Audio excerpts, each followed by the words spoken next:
अच्छा, कभी ये सोचा है कि 16 साल स्कूल और कॉलेज में लगाने के बाद भी हम में से अक्सर लोग अमली जिंदगी के लिए तैयार क्यों नहीं होते?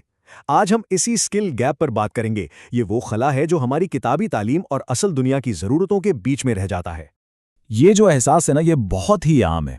और यकीन कीजिए, ये सिर्फ आपके साथ नहीं है। दुनिया भर में लाखों लोगों को बिल्कुल यही लगता है कि इतने साल डिग्री के पीछे भागने के बाद भी जब असल मैदान में उतरते हैं तो हाथ खाली महसूस होते हैं। तो ये मायूसी बिल्कुल हकीकी है। तो आइए मिलकर इस सवाल का जवाब ढूंढते हैं। आखिर ये गैप, ये खला पैदा होता कहाँ से? क्या मसला हमारे एजुकेशन सिस्टम में है, हमारे सीखने के अंदाज में है, या शायद हमारी अपनी सोच में ही कोई गड़बड़ है? चलें, सबसे पहले एक बड़े दिलचस्प तस्वुर को समझते हैं जिसे कहते हैं द एजुकेशन इल्यूजन, यानी तालीम का धोखा। हमारा रवायती सिस्टम ना अक्सर हमें ये यकीन दिला देता है कि हम बहुत कुछ सीख रहे हैं, जबकि हकीकत में शायद ऐसा नहीं हो रहा होता। और मसले की जड़ यही है। हमारे पूरे तालीमी निज़ाम ने हमें मालूमात का एक चलता फिरता गोदाम तो बना दिया, लेकिन उन मालूमात को इस्तेमाल करने के औजार कभी दिए ही नहीं। हमने तारीख तो रट ली, लेकिन तारीख से सबक लेना नहीं सीखा। हमने सारे फॉर्मूले याद कर लिए, लेकिन उनसे मसाइल हल करने का हुनर नहीं सीखा। इसी को कहते हैं रोट लर्निंग, या सादा जबान में रट्टा लगाना। इस तरीके से याद की गई इन्फॉर्मेशन हमारे दिमाग में बस आर्जी तौर पर रहती है, बिल्कुल वैसे जैसे आपके कंप्यूटर की रैम में टेम्परेरी फाइल्स होती हैं जो कंप्यूटर बंद होते ही गायब हो जाती हैं। जब तक इस मालूमात को प्रैक्टिस के जरिए लॉन्ग टर्म मेमोरी का हिस्सा ना बनाया जाए, वो मिट ही जाएगी। तो फिर सवाल यह है कि पायदार हुनर कैसे सीखा जाए, वो स्किल्स कैसे बनाई जाएं जो वाकई काम आए। इसके लिए हमें सीखने के दो बिल्कुल अलग तरीकों को समझना होगा, और यहीं से असल बात वाज़ेह होना शुरू होगी। चलें, इसको एक बिरयानी की मिसाल से समझते हैं। पहला तरीका है लेक्चर मेथड। ये ऐसा है कि मैं आपको बिरयानी की एक बेहतरीन परफेक्ट रेसिपी दे दूं, काम बहुत तेजी से हो गया। दूसरा तरीका है प्रैक्टिस मेथड, यानी मैं आपके साथ किचन में खड़े होकर प्याज की खुशबू के साथ एक एक मसाला डलवाकर बिरयानी बनवाऊं। हाँ, ये सुस्त काम है, हाथ भी गंदे होंगे, लेकिन इससे आपको सिर्फ इन्फॉर्मेशन नहीं बल्कि जिंदगी भर का तजुर्बा और एक हकीकी हुनर मिलेगा। यहां देखें, इन दोनों रास्तों में जमीन आसमान का फर्क है। लेक्चर का तरीका एक तेज, सीधा और हमवार रास्ता लगता है, लेकिन वो एक ऐसी बंद गली में खत्म होता है जहां सारी मालूमात भूल जाती हैं।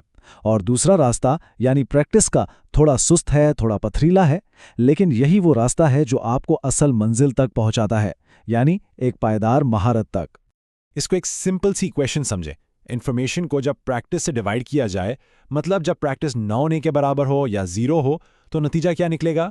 फेडिंग मेमोरी, यानी ऐसी याददाश्त जो वक्त के साथ मिट जाती है।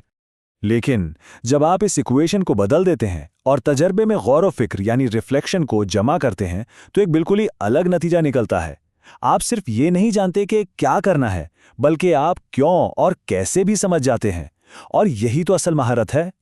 अगर ये तज्जिया आपको अपने तजुर्बात से जुड़ा हुआ महसूस हो रहा है और आपको लग रहा है कि ये बातें वाकई अहम हैं, तो एक लम्हे के लिए रुककर इस काविश को ज़रूर सराहें। आपका लाइक और सब्सक्राइब हमें मज़ीद ऐसा मवाद बनाने की हिम्मत देता है। अच्छा, अब एक बहुत ही अहम सवाल जहन में आता है। अगर प्रैक्टिस का तरीका इतना ही ज़बरदस्त और मौसर है, तो हम सब इससे भागते क्यों हैं? आइए इस नफ्सियाती रुकावट को समझते हैं। ये वो सवाल है जो हम सबको खुद से पूछना चाहिए। आखिर ऐसी क्या वजह है कि हम हमेशा आसान लेकिन बेअसर रास्ता चुनते हैं, जबकि हमें दिल ही दिल में पता होता है कि मुश्किल रास्ता ही असल मंजिल तक ले जाएगा? जवाब है गलतियों का डर। क्योंकि प्रैक्टिस का अमल परफेक्ट नहीं होता, वो मेसी होता है, उसमें बहुत गलतियां होती हैं। और हमारे सिस्टम ने सालों साल हमें यही सिखाया है कि गलती करना एक नाकामी है, एक गुनाह है। और इसी एक डर ने हमें सीखने के असल अमल से ही डरा दिया है। ठीक है, तो जब हमने मसले की जड़ को और उससे पैदा होने वाले डर को समझ लिया है, तो आइए अब हल की तरफ बढ़ते हैं। हकीकी महारतें बनाने के लिए आखिर किस किस्म की सोच, किस किस्म का माइंडसेट अपनाने की ज़रूरत है? इसे कहते हैं द एग्रीकल्चरल पैराडाइम। ये सोच परफेक्ट होने के डर के बिल्कुल उलट है। जैसे एक किसान बीज बोकर फसल के पकने का सब्र से इंतजार करता है, वो इसे ज़बरदस्ती खींचकर बड़ा करने की कोशिश नहीं करता। बिल्कुल इसी तरह आपको भी महारतों की जड़ों को मजबूत करने पर तवज्जो देनी होती है। आप अमल पर भरोसा करते हैं, फौरी नतीजे पर नहीं। ये बात हमेशा याद रखने वाली है कि महारतें रातों रात नहीं बनती। ये एक सब्र आजमा अमल है, लेकिन इसके नताइज वक्त के साथ बहुत गहरे और पायदार होते हैं, बिल्कुल एक छोटे से पौधे की तरह जो आहिस्ता आहिस्ता एक मजबूत दरख्त बन जाता है। चलें, थियरी बहुत हो गई। अब कुछ अमली इकदाम की बात करते हैं, कुछ ऐसा जो आप आज बल्कि अभी से अपनी जिंदगी में अपना सकते हैं। चलें, एक छोटी सी मिसाल लेते हैं। फर्ज करें आपका बच्चा गुस्से में आके कहता है आप गंदी हैं। पहला रद्द-ए-अमल क्या होगा? शायद गुस्सा आएगा, लेकिन 1 मिनट रुकें। ये क्रिटिकल थिंकिंग की प्रैक्टिस का एक सुनहरी मौका है। यह 3 बहुत आसान कदम है। पहला, डांटने के बजाय बच्चे से ही पूछें कि गंदा होने से उसका मतलब क्या है। दूसरा, उसे इर्द-गिर्द की चीज़ों से मिसालें दें। क्या ये प्लेट गंदी है?